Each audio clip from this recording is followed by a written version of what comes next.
Okay, so in this replit, you've got a series of tasks. You're starting with this class pet, and your job is to kind of work through the steps and make sure you're going to self-validate. You can send me code at the end to kind of, double check what you've done, but let's Okay, just do step one and then talk about the validation, because that's a hard part of the process is how do I know I've finished step one and right. done it right? So go ahead and So build initialize method. I create an initialize method which will allow us to create a new instance of pet with the attribute news. That means definition method just name and then and oops. So for that we gonna have input and an output with so it's name close to the argument that we're putting in, which is pretty much just the name itself. So that should do it. And then step two, create two new No. pets. Before we go on to step two, this was what I'm saying is like you did some code. Now, how do you evaluate whether you've accomplished step one or not? That's the hard. Uh, so what I would do is I'll just call the class pet dot new. Sorry. So like an example will be like a pet one equals to pet dot new. Perfect. So now you can press run, right? Because, and I like the Yeah. way you're mentally connecting initialize and new. That's an important piece of the puzzle here. So should I And just hit run? yeah, I mean, the problem is that you're not seeing anything in the console, I think, Because because it's empty right now. It's just a new pet one is just like exactly. But you do get an error mm, which is telling you like something's wrong with the code. right. And so I wonder if you have a thought about what that means. And expecting n of input. So unexpected n expecting n of input. That means they're expecting like this is not needed, I assume, or it's Well, there's like a error unexpected pass. equal There's an sign. Yeah. error passing it down. Yeah. Let's try taking out the equal sign.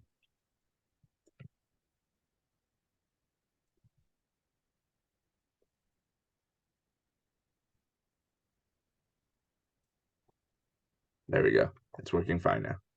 No errors, right? Yep, no How would errors. you check that pet one is actually, correctly instantiated? I can do. I can just put a name here, like so. With the input in right now, pet one is empty. So I can just do pet one dot name equals to a string, which is a name. Okay. So I'll just say my name's now. Okay. And then if I call pet dot name after, it should be like saying my name. Right. But you have to do puts, otherwise you're not going to see it show up in the console. So if Right. you're going to use the Puts. replit and the run, then you have to kind of use these puts lines to show things as a proof to yourself that it's working. Because I'm calling back the pet ones and then printing it out onto the console, right? Until you do the puts, you're not going to see anything. Okay. Because okay, yeah. Because now I'm just storing the data. I'm not telling them to show me what's in the pet one. Right. Now you may get feedback if there's an error, you do something wrong, it might tell you, but otherwise you do have to use puts. Right. So main undefined method name equals to for pet one. At the error, do you mean name? So So at this point, I want to shift gears a little bit and show you the second way that you can use this, which is you write your code okay. in Replit, but you open up a terminal with IRB in it, and you copy and paste your class code, and then you write the stuff from 7 down in a IRB. Oh, so Okay. just here. No, I mean I would do it. I guess you could do it there. Can I do IRB here? Let's find out. Oh, I can.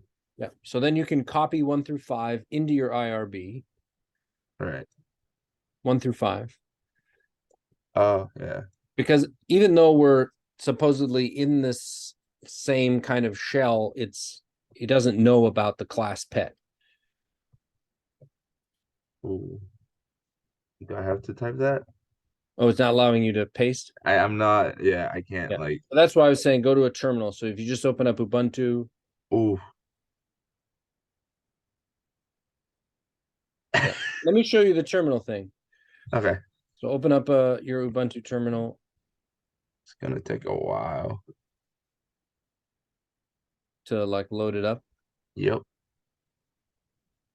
But I do have like a different folder where I just do all the nonsense. So I can load up that file and then just do like a new page on it for Ruby. Well, I mean, once you get it running, interacting with IRB I wouldn't think would take a long, Yeah, but we'll see. it's more of this part In the where meantime, let's talk about this error while we're waiting for Ubuntu to load. So do you understand what it means? Undefined method name equals for hashtag angle brace pet. so this is the object that is pet new, and then like it's that empty object that was created here. Good. That's pet one. You're right. Yeah. So basically, I'm assuming this is the data what they put in the pet one, Yep. right? Yep. The That's hashtag like angle bracket pet yeah. 0x0 that represents pet one. Yep. And then right now undefined method means in pet one they don't understand this part of the code, which is this part I would assume. Correct. You're saying name equals, and it's saying we don't know, we don't have a name equals method for pet one, Right. for this pet object, which means that there's a confusion about what you did in your code here with the def name Yeah. that So is def not, name and then at name equals the name. So they don't understand what's going on there. well, it's just you think it's doing something different than what it is. This is not matching up to this. Can you see why it wouldn't connect? Uh pet one dot name. Is it because when I'm calling dot name, I didn't have a parameter to it? Like I didn't add in an argument.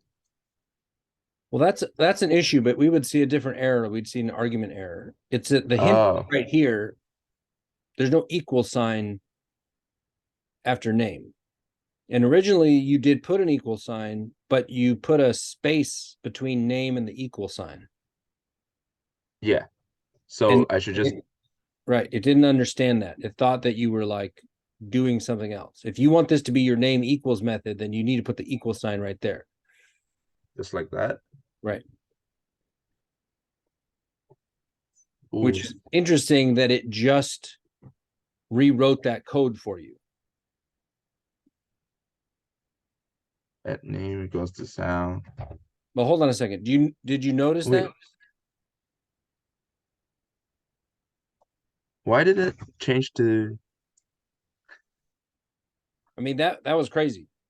Replit just was like, "Oh, I'm going to rewrite your code," which I don't know how much I like that. attribute writer? Yeah. But that's what it was. It was the writer for a class variable called name. Yeah. So that line of code is equivalent to what you typed out. So Replit decided to just Yep. that's gonna be a problem. Oh my God, this is oh, it's loading now. IRB.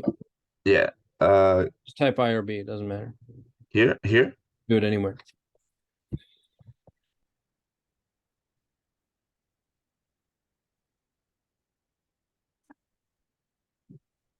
I was gonna pull up Visual Studios. Okay. So what I was saying is let's copy and paste your code in, then we can use it in IRB. Now let's try, yeah, there you go. Copy 1 through 5. Enter. Okay, now we're going to try the code that you wrote one line at a time and see what we get. So first you said pet1 equals pet.new.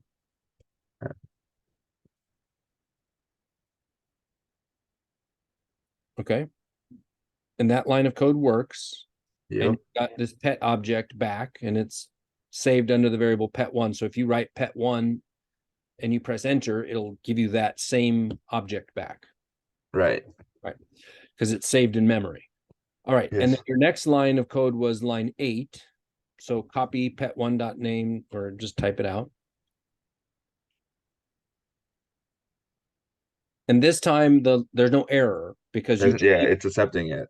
You put the equal sign after name, so it knows that there's a name equals method. Right. And now we're going to try pet1.name. And this time you don't need to puts it because you can see the return of the line of code. That's the nice thing about being in IRB. It's already being called. You can see the return of each line that you write. Yeah. Okay. Now we have an error. This is the error that they're giving you in Replit. Same error. Yes. So that means, is it because wait, no, because this is kind of a setter, right? The name equals is a setter for the Yeah. variable name. That's right. Is it because there's no getter for it, so we're just putting in and we can bring it out? Right. You can't say pet1.name because you don't have a name method.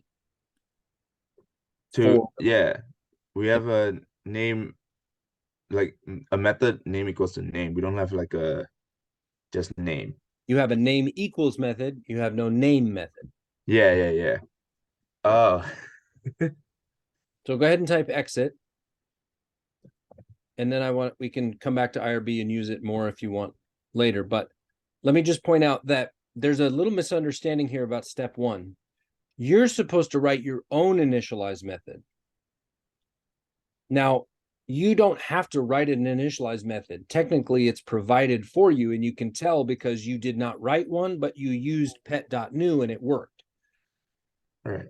But if you use their method, their default initialize method, you can't give it any information, right? What this is suggesting is you should be able to say pet.new with a name all in one step. So like all in here.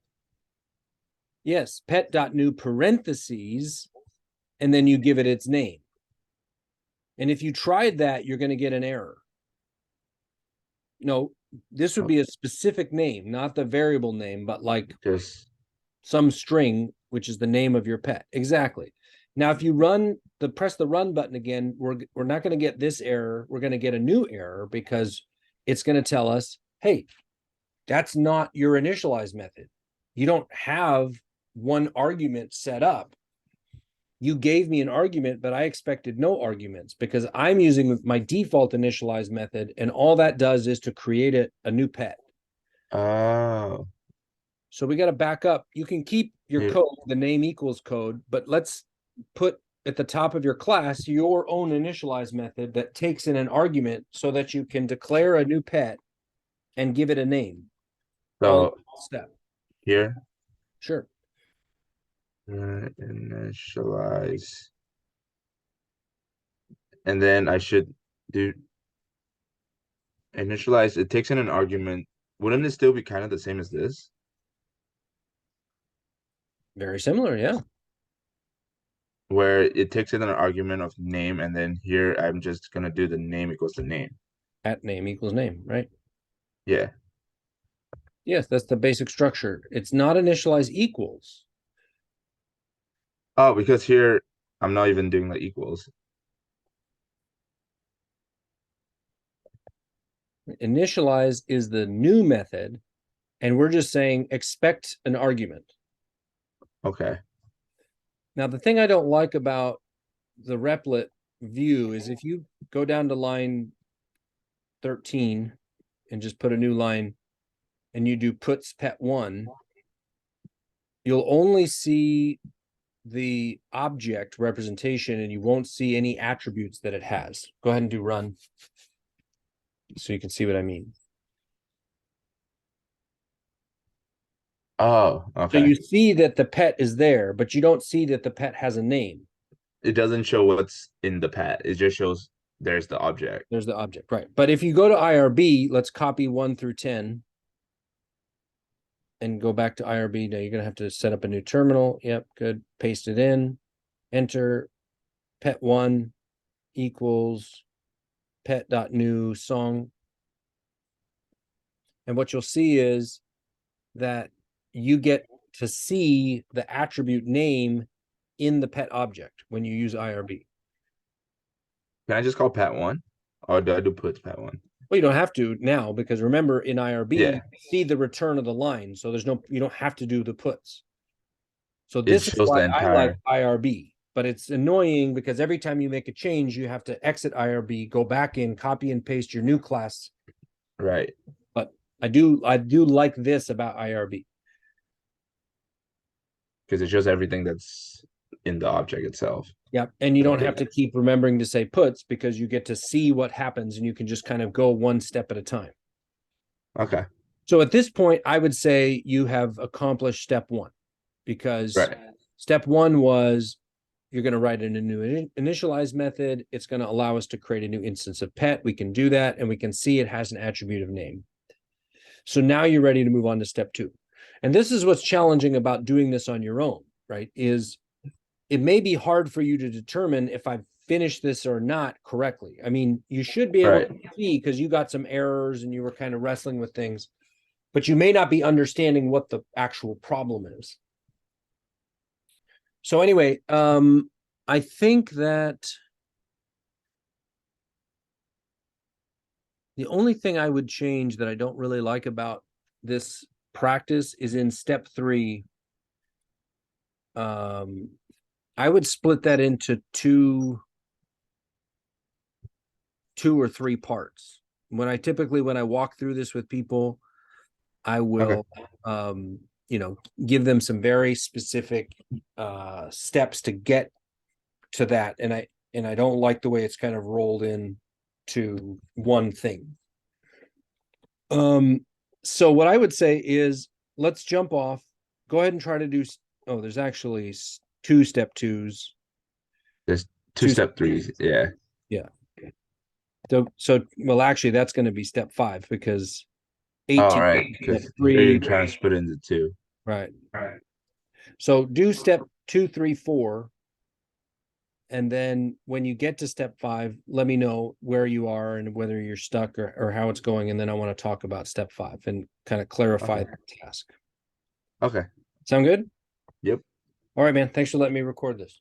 Of course, no problem. Right. Bye. Bye.